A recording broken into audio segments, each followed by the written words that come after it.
Hey, Dano, thank you for the comment. Thank you for the question. So the question is, how did I get an appointment from London for a Paris leather appointment?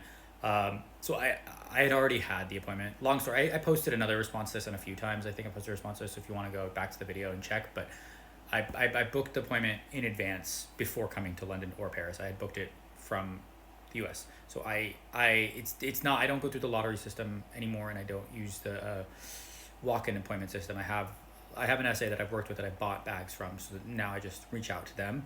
I think that usually once you have an appointment and it's like a regular Hermes, you build a relationship with the same SA. So like once you have an appointment, and you buy something, like a leather goods appointment, and you buy a bag, or you build a relationship even with an SA in a different department. You build a relationship, you buy a couple things from them, they give you their information if they want to. It's at their discretion if they want to give you their phone number or their email or just a generic one. But if they do give you your contact info, then I just reach out. Then you can reach out to them. So I just reach out to my leather person, say when I'm coming, and then I would like to make an appointment, and I schedule an appointment if they have availability. It depends on their schedule, but I usually reach out pretty in advance and try to like give a few options so I can find the right date and time.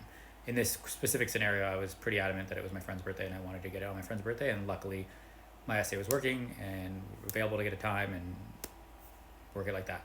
But in general, yeah, that's how it works. And if your question, I don't think your question was how do I get an appointment in London. If that's your question, I can answer that in a separate video. But okay, thanks, bye.